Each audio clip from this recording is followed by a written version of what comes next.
இப்படியே கோயில் பின்னாடி வந்தால் அந்த கோயில் இருக்குது. இங்கே மேலே ஒரு சிவன் கோயில் இருக்கும், புலிகுடி ஈஸ்வரர் கோயில்.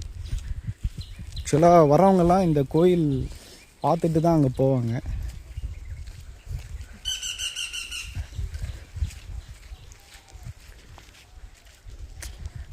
நல்லா இருக்குடா, எப்படி சொல்கிறது, சிட்டி ஃபுல்லாக வண்டி ஓட்டிட்டு வீக்கெண்டில் ஜாலியாக இப்படி வர்றது, ஃபுல்லாக மலை சுற்றி காடு அப்படி வர்றதே செம்மையாக இருக்குது. அந்த வைபே தனி.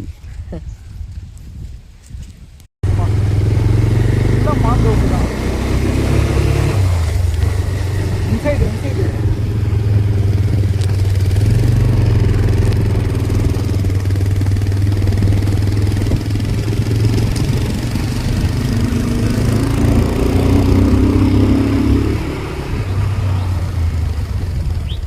இப்போ என்ன ஆச்சு தெரியுமா? ஹேர்பின் பெண்டு எப்படி இருக்குது பற்றியா? ஹேர்பின் பெண்டா? ஆமாம், இதுதான் ஹேர்பின் பெண்டு. அப்படின்னு என்ன பண்ணீங்க?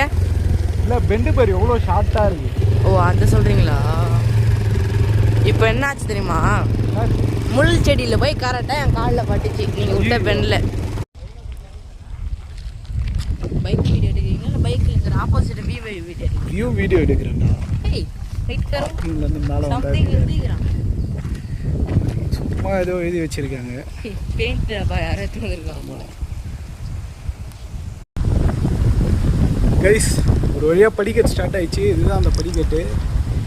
வியூ பயங்கரமாக இருக்குது. பா, செம்ம காற்று. ஜூம் டெஸ்ட்டு கேட்டல, இங்கே காட்டுறேன் பாரு. இருக்கா? என்னது? எவ்வளோ தூரம் சும்மா வருது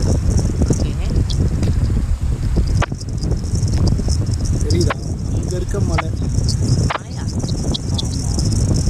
அங்கே இருக்க மலை எவ்வளோ மோசமாக கட்டுது. ஓகே. பட் நான் சாம்சங் கேலக்ஸி S24 எடுத்துகிட்டு வந்து திடீர்னு இங்கே இவ்வளோ காற்று அடிக்குது. ஆச்சரியம்.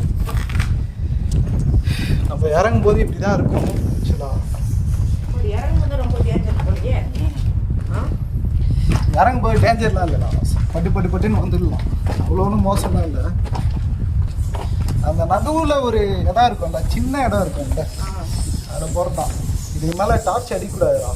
இது ஞாயிற்றுக்கிழமை ஆயிடுச்சு. எவ்வளோ வவாலிங்க. இது ஒரு கிட்டத்தட்ட கூடி மாதிரி தான். இங்கேருந்து கல்லாச்சு நம்மளை போட்டு அடிக்கிறது தான். கல்லாச்சுன்னா அவ்வளோதான்.